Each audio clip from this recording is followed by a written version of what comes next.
The Pacific Royal Hotel's ballroom glimmered under cascading chandeliers, a monument to opulence.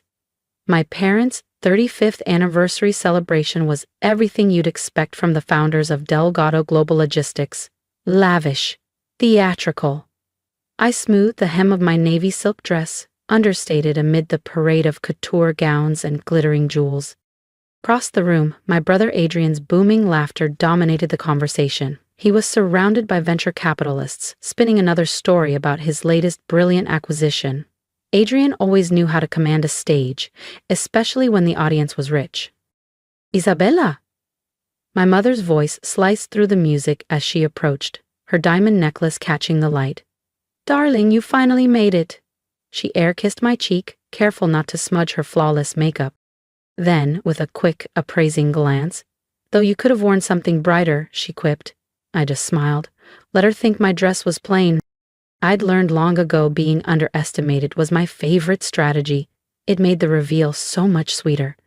"Happy anniversary, Mom," I said, handing her a small, meticulously wrapped gift. She weighed it with visible disappointment, her manicured lips tightening. "Oh, how thoughtful." It probably felt too light compared to Adrian's grand gesture. A luxury Mediterranean cruise for two. My father appeared then, glass of vintage champagne in hand. "Still running that little venture of yours, Isabella?" It wasn't a venture. It was a global cybersecurity firm protecting Fortune 500 companies and defense agencies. But why ruin their illusions? "The business is doing well, Dad," I replied evenly. Adrian strolled over, his platinum watch flashing like a trophy. "Come on, Izzy. Doing well is code for barely surviving. How many people work for you these days? 5? 6? He chuckled, turning to our parents for effect. "Meanwhile, I'm out here, landing real deals, billion-dollar territory. Isabella's just playing entrepreneur with her cute little startup." I smiled faintly. If only they knew about the 3,500 employees across 15 countries. Or the $6,800,000,000, 0 cents, market cap we quietly hit last quarter. Mom patted my arm with mock sympathy. "Honey, you know there's always a role for you at Delgado Global. Your father and Adrian could use someone to manage small accounts." "I'm good, Mom," I said firmly. "Really?" Adrian smirked and pulled out his phone like he was about to deliver divine news. "Speaking of good, have you seen today's headlines? Delgado Global just finalized the Stratos acquisition. Closed the entire deal myself." Our parents lit up with pride, as if he'd single-handedly conquered Wall Street. I raised my glass and smiled, hiding the truth. While Adrian celebrated his billion-dollar buy, tomorrow's announcement would eclipse it all. My company securing the $42 billion defense contract the world had been speculating about for months. And when my CFO arrived tonight to collect my signature, every assumption in this room would shatter. Strata Systems was a mid-sized cybersecurity company and one of my fiercest rivals. "Impressive," I said coolly, swirling the champagne in my glass. $200 million, Adrian bragged, his voice carrying across the ballroom. "But I guess that's hard to comprehend when you're still counting profits in thousands." My phone buzzed. A text from Sarah. "Tokyo wants confirmation for the 9 p.m. call." I smiled faintly. Adrian had no idea what storm was coming. If only he knew. I'd been watching the Stratos deal for months. Every whisper, every clause. In fact, I'd been tracking every move Delgado Global made for over a year. "Tell them about the expansion," Dad urged. Adrian puffed up like a peacock. "Now that we've secured Stratos' security contracts, we're launching a new AI division. Going to corner the market before any of these small-time operators even blink." His gaze slid toward me, smug and sharp like a blade. I glanced at my watch. Any second now. "Still wearing that old thing?" Mom's voice dripped sugar-coated venom. "Adrian, didn't you just buy 3 new Pateks?" "4, actually," he corrected smoothly. "When you're handling billion-dollar deals, you need to look the part. Speaking of which, Isabella, your dress. Last season?" "Something like that," I murmured, feeling my phone vibrate inside my clutch. Adrian smirked. You know, Izzy, if your little business is struggling, I could toss you some small contracts. Out of family loyalty, of course. The ballroom felt suddenly too warm. Laughter floated from nearby tables, oblivious to the war brewing in front of them. That's generous of you, I replied evenly. Dash. My phone buzzed again, caller ID, Marcus Wong, CFO. Excuse me, I said, rising gracefully. Really, Isabella, Mom sighed. At our anniversary party? Must be trouble at the little shop, Adrian chuckled under his breath. I tapped accept and put the call on speaker. My voice stayed calm. As Delgado, Marcus's crisp tone carried clearly over the music. I'm pleased to inform you the merger is complete. The paperwork just went through. You now own 60% of Delgado Global. The champagne glass slipped from my mother's hand, shattering across the marble floor like a gunshot. Conversations halted, heads turned, the string quartet faltered mid-note. The sound echoed, but nothing compared to the silence that followed. Adrian's confident smirk curdled into a mask of disbelief. Dad's grip on his glass trembled. What did you just say? Dad's voice cracked, almost a whisper. I held up one finger, eyes locked on Marcus. Thank you. Is everything ready for tomorrow? Yes, ma'am, he replied. The board's been notified of the emergency session at 9 a.m. Press release is finalized. Excellent, I said, ending the call. I slid the phone into my clutch and smiled. Not the tight, polite kind they were used to, but the real one. Now, I said, lifting my glass. Where were we? Oh, right. Expansion plans. Across the ballroom, a ripple of vibration spread as phones lit up. Notifications pinged like distant gunfire. The news was breaking and spreading fast. Adrian froze, then snatched his phone from his jacket pocket. His confident grin dissolved as he scrolled. His lips parted, color draining from his face. This is impossible, he stammered. We would have known if someone was buying shares. Would you? My voice was silken steel. Like you knew Stratus's real value before you overpaid for it? Dad ripped the phone from Adrian's trembling hands, his own fingers shaking. His eyes darted over the screen as whispers swirled around us. Silent acquisition, shell companies, private equity firms. It says these shares were accumulated over 18 months. 19, I corrected smoothly. It's amazing what people miss when they're too busy underestimating you. Mom collapsed into a nearby chair, her immaculate composure fracturing for the first time in decades. But your small business. I let the silence stretch before speaking its name. Nova Shield Technologies, current valuation $8,200,000,000, 0 cents. And yes, it was small 3 years ago. Gasps punctured the hush like glass breaking. I met Adrian's stunned gaze. Now we're the leading AI-driven security provider across Asia and Europe. That's not possible, he snapped, desperation rising in his voice. I handle every major tech acquisition for Delgado Global, I cut him off.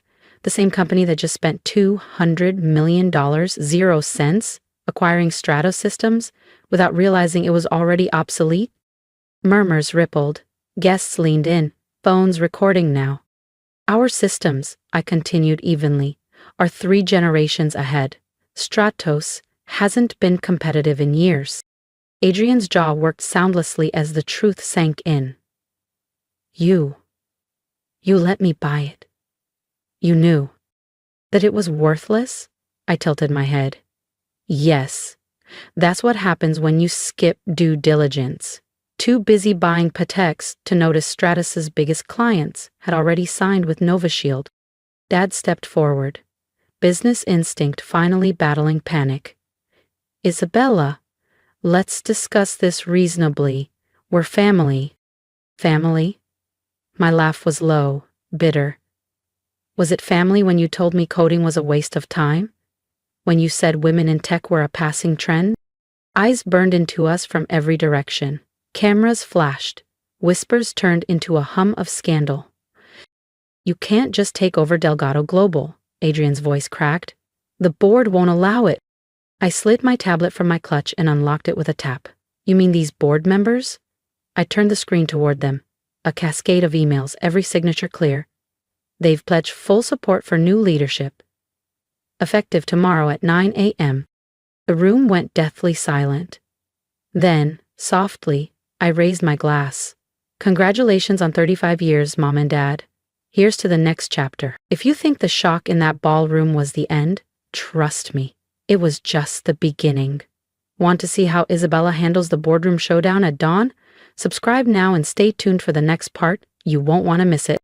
Turns out, I continued, my tone cool and measured, when you show them projections of how integrating NovaShield's AI systems could triple shareholder value, they're remarkably receptive to change, especially after watching this company stagnate under current management. Da. Mom finally found her voice, though it cracked like fine china. All this time, those small contracts you took, they weren't about survival? I smiled faintly. No, Mom, they were reconnaissance. Every so-called favor you threw my way was an opportunity to study Delgado Global's weaknesses, and every time you bragged about a new acquisition or expansion, you handed me intelligence on a silver platter. I let my gaze sweep the glittering crowd. It's amazing what people reveal when they think they're talking to someone beneath them. Gasps rippled as the ballroom's towering LED screens, intended for a sentimental anniversary montage, flickered abruptly to breaking news banners. My professional headshot dominated the display, side by side with Delgado Global's logo. The headline scrolled in bold letters. Tech giant NovaShield acquires Delgado Global in surprise. $6.8 billion, 0 cents deal. Isabella Delgado named new CEO. The hush was immediate. Phones buzzed like hornets, cameras clicked in staccato bursts. Adrian's jaw slackened. He yanked at his Patek Philippe tie as though it were strangling him. 6.8 billion? He stammered. Where could you possibly get that kind of money? I tilted my head, savoring the shift in power. Remember when you mocked my cryptocurrency investments 5 years ago? Called it a bubble for dreamers? That became my seed capital for NovaShield. The rest... I shrugged gracefully. Let's just say I understood the future of AI-driven security while you were still clinging to outdated systems. A ripple of movement caught my eye. A cluster of board members cutting through the stunned crowd. At their head was James Morrison, Delgado Global's longest-serving director. His handshake was firm, his smile unmistakably respectful. Miss Delgado, he greeted, his voice carrying over the murmurs. The board is looking forward to tomorrow's session. Your integration proposal is groundbreaking. Thank you, James, I replied smoothly. And please, call me Isabella. Dad stepped forward then, his polished composure cracking under strain. Isabella, surely we can work something out. Keep this in the family. Oh, Dad, I said softly, the words laced with steel. Isn't that what I'm doing? Keeping it in the family? Just not the way you envisioned. Another buzz from my phone drew my glance. Market alerts. Delgado Global stock had spiked 40% in the last 15 minutes. You should thank me, I added lightly. Your shares are worth more now, though of course, you'll be minority stakeholders. Mom gripped her champagne flute until her knuckles whitened. But what about Adrian? I turned to him, letting my smile sharpen. His position is safe, though not as CEO. I'm thinking something more suited to his talents. Emeralds flashed, sealing the night the old empire fell, and mine rose. How does regional sales manager sound? I asked, letting the words fall with calculated precision. Adrian's face turned the color of ripe plums. You can't demote me. I built half those client relationships. The same relationships that have been shrinking for 2 years? I swiped across my tablet and held it up for the board members. And the guests craning their necks? Your last 3 quarters show consistent losses in market share.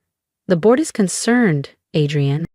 Speaking of the board, Morrison interjected smoothly, his silver hair glinting under the chandeliers, we should prepare for tomorrow's announcement. The press is already circling like hawks. They want details. I nodded. my voice carrying across the now hushed room. Of course, we'll assure the market that the transition will be seamless. I paused, scanning my parents' pale faces. And that Delgado Global remains a family business. The irony struck like a blade. Conversations fractured into murmurs behind sequined gowns and tailored tuxedos. Dad cleared his throat, trying for calm. Isabella, all those times we dismissed you were exactly what I needed, I finished softly. You taught me the most valuable rule in business. Let people underestimate you. Their arrogance becomes your leverage. I raised my champagne flute toward the glittering crowd. Please, continue celebrating my parents' anniversary, though tonight we also celebrate new beginnings. A ripple of uneasy applause followed, punctuated by camera flashes. The quartet struck up a melody, but tension hummed louder than the strings. I slipped my tablet into my clutch and turned back to Adrian, whose jaw clenched like a vice. I have calls to make before tomorrow's board meeting, I said coolly. You'll receive a full briefing on your new role in the morning. He sputtered something inaudible. I didn't stop. Mom? Dad? I faced them, meeting their glassy stares. Thank you for this beautiful party, and for teaching me something priceless, that success, I let a slow smile bloom, is the best revenge. I pivoted toward the grand doors as Morrison fell into step beside me. Masterfully done, he murmured, his voice low with admiration. Though I must ask, why let Adrian announce the Stratos acquisition tonight? I pushed the doors open, cool night air kissing my skin. Because, Morrison, I said, savoring each word, sometimes you give people their moment of glory before you show them what real power looks like. Behind us, laughter mingled with whispers, the brittle sound of an empire cracking. My Tesla glided to the curb like a silent predator. The driver opened the door. As I sank into the leather interior, my earpiece chimed. Sarah's voice came through, crisp and composed. Your 9 p.m. call with Tokyo is ready. Shall I confirm? Yes, I said, eyes fixed on the ballroom shrinking in the tinted glass. And Sarah? Schedule a family dinner next week. Understood. Good, I murmured. It's time we had a proper business discussion. As the car slid into traffic, I caught one last glimpse of Adrian at the window, his face a storm of rage and reluctant respect. It finally learned what I always knew. Never underestimate the quiet one in the family. I want to hear from you. What would you have done if you were in my position tonight? For years, I sat quietly at family dinners while they laughed at my little business, acted like my dreams were hobbies, and told me there was always a spot for me in the shadow of my brother's success. Tonight, that silence ended. So tell me, did I go too far, or was this the justice I earned? Drop your thoughts in the comments. Be honest, I can take it. After all, I built an empire on doubt. Every eye roll, every smirk became fuel. But I'm curious. What advice would you give someone who feels underestimated right now? Share it below. You never know who might need to hear your words. And here's my advice to you. Never let anyone else define your value. The quiet one in the room, the one they dismiss, that person often becomes the game changer. Don't announce every move. Build in silence. Let your results speak so loudly that they drown out every insult, every doubt, because the sweetest victory isn't telling them, it's showing them. If this story inspired you even a little, subscribe to the channel and join me for the next chapter. Hit that button, turn on notifications, and come back for more stories that prove one thing. Success is the ultimate revenge, and power belongs to those who never stop believing in themselves.